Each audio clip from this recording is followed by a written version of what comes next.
가는 길 주님 인도하시네. 그는 보이지 않아도 날 위해 일하시네. 주 나의 인도자 항상 함께 하시네. 사랑과 힘 베푸시며 인도하시네. 인도하시네.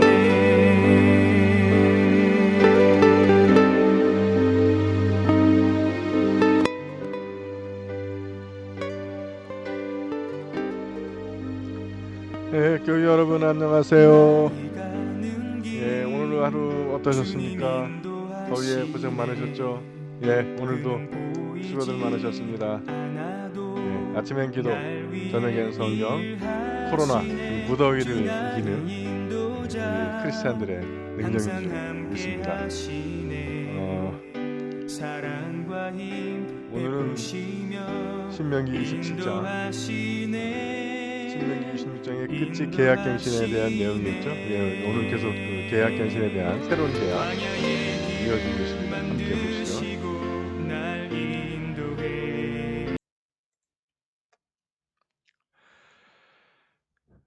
너희는 요단강을 건너는 길로 곧장 내가 오늘 지시한 대로 돌들을 에벨산에 세우고 하얗게 회를 발라라.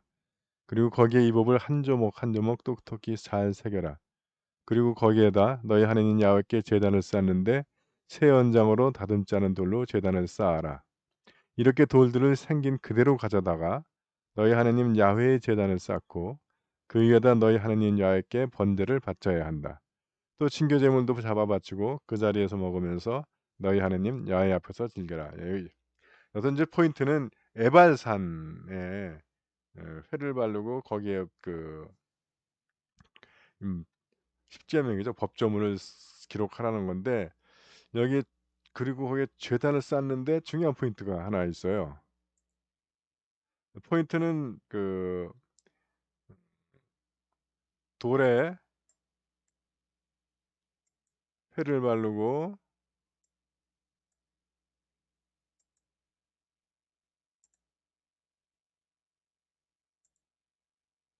법을 새기는 건데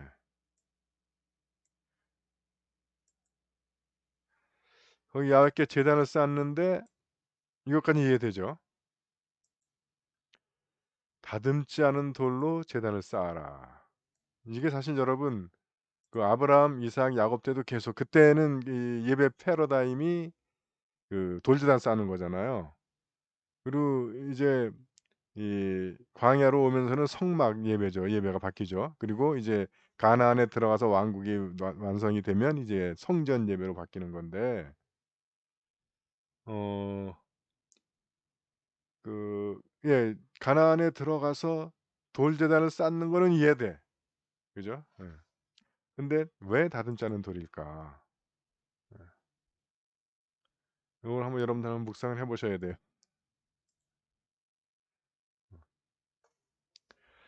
제단은 곧 기도의 의미이기도 합니다. 예. 그래서 우리가 기도의 제단을 쌓는 거죠. 근데 우리는 하나님이 주시는 그것을 그대로 받아서 쌓아야 되는데 우리가 편한 대로 재단을 해. 새 연장으로 깎고 조이고 해 가지고 우리 편한 대로 이걸 만들어서 쌓는다는 거예요. 그래서 여러분 기도하는 사람은 예, 하나님이 주시는 상황, 하나님이 주신 조건을 받아들일 수가 있어요. 그렇게 그대로 받아서 그 제단을 쌓는 것이지 지멋대로 자르고 느리고 뭐 피고 해 가지고 쌓는 것이 아니라는 거예요. 여러분 여러 군데에서 보면 이렇게 다듬지 않은 돌로 제단을 쌓으라는 말씀이 나옵니다. 그래서 이거는 우리가 그 순종이라고 이렇게 받아들이면 될 것 같아요. 어, 그래서 여러분 그 요즘 뭐 하도 진보적인 어젠다가 많아서 그중에 동성애도 그렇고 미국 사회에는 그보다 더 나간 게 꽤 많이 있더라고요. 동성애 정도가 아니고 어, 그 몸도 뭐 우리나라에서 이제 막 몇몇 문제가 되잖아요. 막그 성전환 수술하는 거. 근데 거기는 이게 그 성전환 수술을 남자가 여자가 됐다가 애 싫다고 또 남자가 됐다가 또 싫다고 여자가 됐다가 그래서 우리는 성 쓰는 거 있잖아요. 젠더 쓰는 데다가 남성, 여성만 쓰면 되는데 거기 칸이 여러 개래요. 몇 년부터 몇 년까지는 남자였다가 몇 년부터 몇 년까지는 여자였다가 또 몇 년부터 몇 년까지는 남자였는지. 근데 진보적인 이 그룹에서 성전환하고 뭐 동성애하는 사람들은 용기 있다라고 막 워십합니다. 그거는 문제 있는 것 같아요. 워십할 문제가 아니에요. 너무 진보 어젠다에 빠져 가지고 그거 하나만 바라보는데 우리가 중요한 것은 몸이라고 하는 것은 우리가 하나님께 받는 거잖아요. 예. 그것을 싫다고 계속 바꾸는 것이 과연 그것을 잘한다고 박수 쳐 주는 것이 옳은 것인지, 아니면 그 이전에 우리가 하나님께 주신 부모, 하나님께 주신 국적, 하나님께 주신 젠더, 이런 부분들을 우리가 수용하는 법을 가르쳐야 되는 거 아닌가 싶어요, 저는. 예. 예. 여러분, 그래서 우리가 뭐 팔자 고친다고 그러잖아요. 그래서 한 번 고치기 시작하면 여러 번 고치는 사람들이 많아. 우리 때는, 어릴 때는 엘리자베스 테일러가 결혼 8번 할 때 우리가 굉장히 쇼킹하게 받아들이고 그랬는데, 요즘은 미국 영화 배우들은 그런 사람 많더라고 보니까. 예. 바꿔서 만족해지지 않아요. 계속 바꾸는 거예요. 언제까지 바꾸는 거야. 죽을 때까지 바꿔. 예. 여러분, 그래서 우리가 이 다듬어지지 않은 돌, 다듬지 않은 돌로 제단을 쌓는 겁니다. 하나님은 그것을 받아주시는 거예요.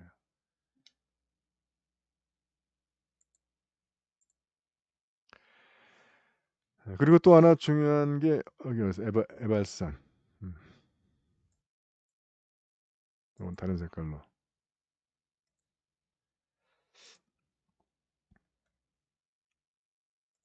제가 한번 전에 히브리라고 하는 말이 어디서 나왔을까? 그래서 핫비루, 아피루, 하비루, 그런 사회 바닥층, 하층민들, 사회 경제적으로 약자들, 그런 사람들이 지칭하는 고대 언어가 있었는데, 그 하피루에서부터 HBR 에서 히브리가 나왔을 것이다. 사회 경제학적인 진보적인 입장에서 이제 나온 추측하는 거고요. 좀 전통적이고 보수적인 입장에서는 에발산에서 이응 비읍 히브리, 이응이 히읗 강하게 발음되면서 히브리로 나오지 않았을까, 이렇게 추측을 합니다. 그래서 에발이라는 나라가 있었어요. 그 나라가 창세기에 나오는 나라인데 아주 강성했었다고 그래요. 그래서 그 후예들이다라고 하는 추측들이 있습니다. 근데 뭐 여기 이 대목하고 여호수아서에서 보면 에발산하고 그리짐잔이 등장을 하는데 요 다음에 등장하지만 어 상당히 설득력이 있긴 있습니다. 한번 보시죠.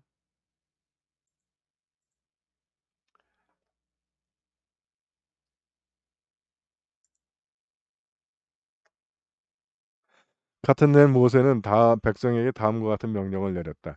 요르단강을 건넌 다음에 시몬, 레위, 유다, 이사갈, 요셉, 베냐민 6지파 는 복생에게 복을 달라고 기도하기 위하여 그리신산 쪽으로 나서고, 루벤, 가드, 아셀, 주불론, 단, 납달리 역시 6지파는 에발산, 저주를 비교해 에발산. 그래서 그리심산의 6지파, 에발산의 또 6지파.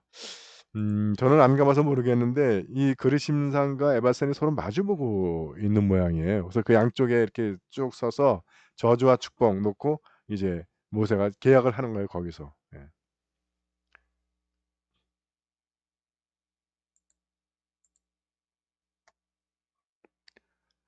그래서 인제 이렇게 쭉 이야기하면 아멘 하는 거예요. 그중에 인제 하나님이 역겨워하시는 12가지 죄가 쭉 나열이 됩니다. 예.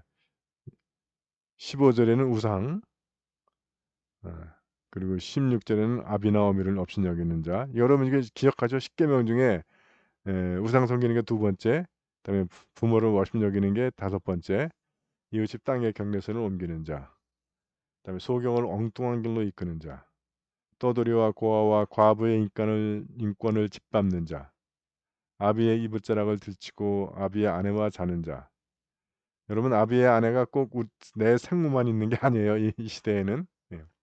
하여튼 그래서 여기서 지금 우상 숭배, 그다음에 부모를 업신여기는 거, 그리고 이제 예, 남의 소유를 탐내는 거, 또 소경을 엉뚱한 길로 이끄는 것, 이것도 거짓 증언 쪽에 속할 수 있다고 하겠죠. 엉뚱한 길, 바른 얘기 안 하고 거짓말을 하는 것. 그다음에 그 가난한 사람들을 짓밟는 것, 그다음에 성적으로 간음하는 것, 이것들에 대한 것을 첫 번째로 이야기를 합니다. 그래서 그러면 저주를 하면 아멘 아멘, 이건 이제 에베산에 있는 사람들이 하는 거예요. 저주니까. 축복은 이제 그리짐산에 있는 사람들이 아멘 아멘 하는 거고. 그다음에 두 번째 12가지 이제 6가지 또 나오죠. 짐승. 역시 주로 이제 이 성적 문란에 대해서 이야기합니다. 그래서 좀 진보적인 쪽에서는 성적 문란을 좀 가볍게 여기는 경향이 있어요. 근데 성경을 자세히 읽어보면 그렇지 않은 것을 알 수 있습니다. 오히려 아주 강하게 이야기를 해요. 이것은 조금 더 그 자연과학적으로 가면 유전자 조작까지도 연결이 되는 겁니다. 예. 그래서 그 지금은 뭐 짐승 교접하는 건 뭐 그다음에 가족 간의 관계. 여기서 왜 뭐 아비의 딸, 어미의 딸이 뭐예요? 예. 그 성이 다르고 씨가 다른 그런 그 또 엄마가 다른 그런 그 누이들이 있을 수 있죠. 그러니까 이게 사람들이 그 노예 생활을 하다가 왔기 때문에 인권이니 법이니 도덕이니 이런 게 없는 거예요. 체면이니 이런 게. 예. 그래서 힘 있으면 그냥 뭐 다 소유하고 하는 사람들이라서 이것까지도 세세하게 이야기하는 겁니다. 지금야 우리는 가늠하지 말라 그럼 무슨 얘기인지 다 알아듣지만 이 당시에는 가늠하지 말라의 대상이 모르는 거예요. 그래서 그 대상들을 다 이렇게 이야기를 해주는 겁니다.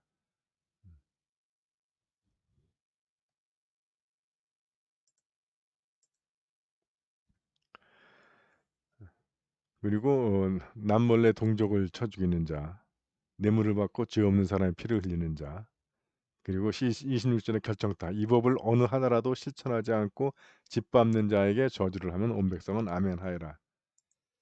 그래서 이제 주님도 그런 말씀하셨죠. 누구든지 이 말씀 중에 하나라도 지키지 않으면서 남에게도 지키지 않게 가르치는 자는 연자맷돌을 목에 걸고 바다에 빠지는 게 낫다. 그리고 반면에 이 말씀들을 지키고 다른 사람에게도 지키도록 가르치는 자는 하늘나라에서 대접을 받을 것이다라고 말씀을 하세요. 왜냐하면 그것이 하느님의 창조의 원리입니다. 그래서 우리가 원리대로 살아야 삶이 좋은 거잖아요. 편하고 좋고. 원리를 거슬러 사는 것이 뭔가 인간이란 속성이 하지 말라는 것, 금지된 것 괜히 해보고 싶고. 근데 그게 나쁘기 때문에 금지하는 거니까 그거 자꾸 선악 갖다 먹듯이 그 넘보고 하지 말고 하느님께서 세워주신 그게 자연스러움이잖아요. 자연스러운 삶을 살라고 하는 거죠.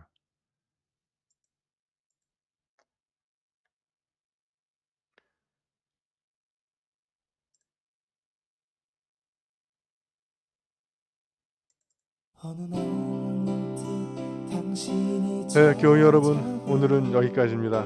여러분들 무더위 속에 오늘 하루도 수고 많이 하셨고요. 주님의 보호하신 가운데 편안한 저녁 시간 되시기 바랍니다. 교회 여러분, 사랑합니다. 행복하세요.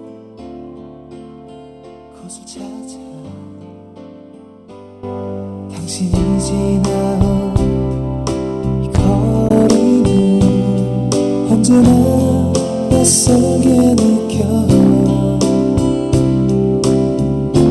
그 어디에도 평화 없네.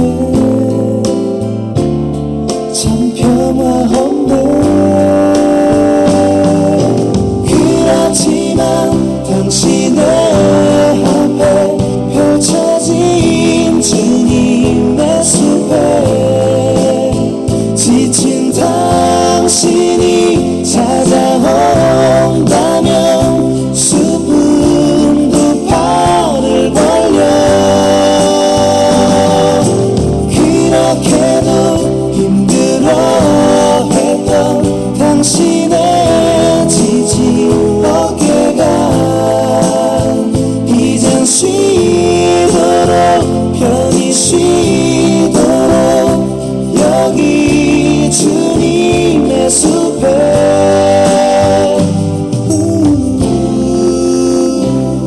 당신이 느꼈던 지난 날의 슬픔을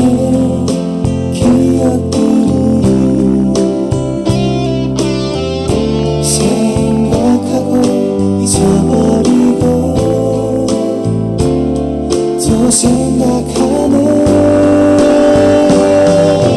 그렇지만 당신의 앞에 펼쳐진 주님의 숲에 지친 당신이 찾아온다면 숲은 두 팔을 벌려 그렇게도 힘들어했던 당신의 지친 어깨가 이젠 쉬도록 편히 쉬도록 여기 주님의 숲에